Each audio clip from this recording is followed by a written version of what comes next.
Jorhat medical কলেজত 11মহীয়া শিশুৰ মৃত্যুক লৈ শোকাকুল পৰিৱেশ। খেলি থকা কণমানিজনীক এটা বেজী দিয়াৰ পাছতে মৃত্যুৰ অভিযোগ। কাইলৈ আছিল জন্মদিন। যোৰহাট চিকিৎসা মহাবিদ্যালয়ত উত্তপ্ত পৰিস্থিতি।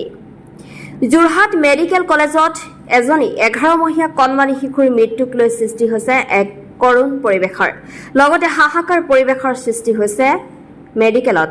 কাইলৈ এবছৰত ভৰি দিবলগীয়া কণমানিজনীক আজি চিকিৎসালয়ৰ পৰা ৰিলিজ লৈ জন্মদিন পতাৰ কথা আছিল, কিন্তু তাৰ পৰিৱৰ্তে পৰিয়ালে লাভ কৰিলে কণমানিজনীৰ নিথৰ দেহ। যোৰহাট চেউনি গাঁৱৰ বনজিৎ দাস আৰু শিৱানী দাস নামৰ দম্পতীদ্বয়ৰ 11মহীয়া কণমানি কন্যাৰ জ্বৰ হোৱাত দুদিন পূৰ্বে যোৰহাট মেডিকেল কলেজত ভৰ্তি কৰিছিল। ক্ৰমাৎ সুস্থ হোৱা কণমানিজনীক আজি পুৱা ককাকে কোলাত লৈ আছিল। তেনেতে এগৰাকী নাৰ্ছে এটা বেজী দিবলৈ আহে আৰু বেজী দিয়াৰ পাছতে ৰঙা পৰি শিশুটি অসুস্থ হৈ পৰে আৰু অৱশেষত মৃত্যুক আঁকোৱালি লয় বুলি পৰিয়ালৰ লোকে অভিযোগ কৰে। ভুল চিকিৎসা আৰু কিবা নিদিবলগীয়া বেজী দিয়াৰ ফলতে খেলি থকা কণমানিজনীৰ কৰুণ মৃত্যু হয় বুলিও অভিযোগ উত্থাপন হৈছে। ইফালে কি বেজী দিছিল সেই কথা পৰিয়ালৰ লোকক জনোৱাৰ পৰিৱৰ্তে কণমানিজনীৰ মৃতদেহ উলিয়াই দিয়াত পৰিয়ালৰ মাজত এক হাহাকাৰ অৱস্থাৰ সৃষ্টি হয়। শোকত ভাগি পৰিছে পিতৃ মাতৃ আৰু আত্মীয় স্বজন। আনহাতে কাইলৈ আছিল কণমানিজনীৰ জন্মদিন। কাইলৈ এবছৰত ভৰি দিবলগীয়া কণমানিজনী আজি চিকিৎসালয়ৰ পৰা ৰিলিজ লৈ পৰিয়ালে জন্মদিন পতাৰ কথা আছিল যদিও নিয়তিয়ে যেন সেয়া হ'বলৈ নিদিলে। নাৰ্ছে বেছি দিছিল, তেখেতৰ নামটো জানে নেকি? নামটো নাজানো, মানুহজনী চিনি পাওঁ, কিন্তু মই মানুহজনী পলুৱাই দিলে হেতি। কোনে পলুৱাই দিছে? কোনে পলুৱাই দিছে? চবে পলুৱাই দিলে মিলি। আৰু যোনটো বেজি দিছে বেজিটো লুকুৱাই দিলে। নাই দেখুৱা কি বেজি দিছে, মোৰ ছোৱালীজনীক মাৰিছে। কোনে লুকুৱাই দিছে? কোনে লুকুৱাই দিছে? ডক্টৰে লুকুৱাই দিলে মোৰ ছোৱালীজনীক যোনটো বেজি দিছে। মোৰ ছোৱালীজনীক মাৰি পেলালে। কোন ডক্টৰে চাই আছিলে এইটো কওকচোন আপুনি?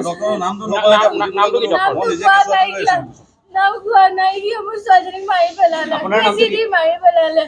মোৰ ছোৱালীজনী মাৰি পেলালে বেজি দি। কিমান সময়ত বেজিটো দিছিলে আপোনাৰ?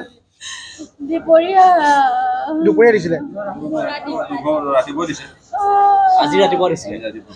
বেজীটো দিয়াৰ পিছত কিমান দেৰি পিছত বেজী দিয়াৰ লগে লগে হিলি এনেকে পৰি দিলে। আপোনাৰ কথাটো জনাইছিলে নাই? তেতিয়া জনাইছিলে নাই? একো জনোৱা নাই। ধৰি লৈ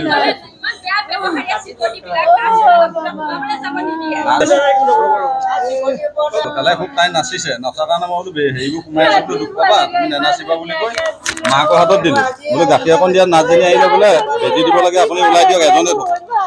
তাৰপৰা বেজীটো দিয়াৰ লগে লগে ছোৱালীজনী আহি থকা ছোৱালীজনী আধা সময়তে ৰঙা পৰি হিলি পৰি গুচি গ'ল। পৰি গৈ মাত বোল নাই, সিহঁতে গোটেই বেজীটো ভৰাই দিয়াৰ পিছত আৰু ফিট হৈ দিলে, একো জিৰচা নাই, ভিতৰলৈ লৈ দৌৰিলে। এতিয়া আমাক সোমাব নিদিয়ে। নাৰ্ছজনী সুধিছো, ডক্টৰক সুধিলে, নাৰ্ছজনী এটা লুকুৱাই দিলে। যিজনে ইনজেকশ্যন দিছিলে, চিলিপ এখন দিছিলে। তাৰপিছত আজি 4 দিন হ'ল। আজি ভাল হৈ গ'ল। ৰিলিজ হোৱাই নাই, কিন্তু আইচিউৰ পৰা উলিয়ালে হঠাৎ। অকল জ্বৰ, জ্বৰটো ভাল হৈ গ'ল। শুনি গাঁও বেজীটো লুকুৱাই দিলে, কাগজ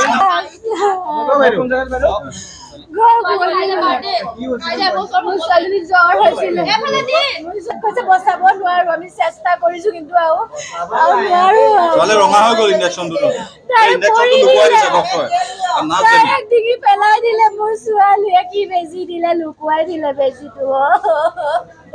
বেজিটো লুকুৱাই দিলে। নাৰ্ছ পলাই দিলে। ক'ত পলাই দিলে? নাৰ্ছ পলাই দিলে।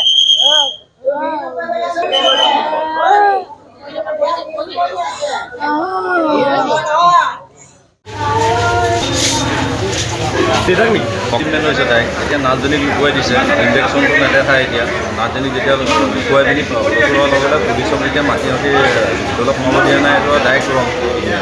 কেনেকৈ ভাবিছে ৰং ট্ৰিটমেণ্ট মানে যিটো বেজি দিছে, ছোৱালী নাচি আছে, কোনো হেৰি নাই, কোনো কাগজ পত্ৰ বা আপোনাৰ টেষ্ট কৰা কিবা যদি চাই মেলি দিছে তেতিয়া বোলে একো কৰা নাই।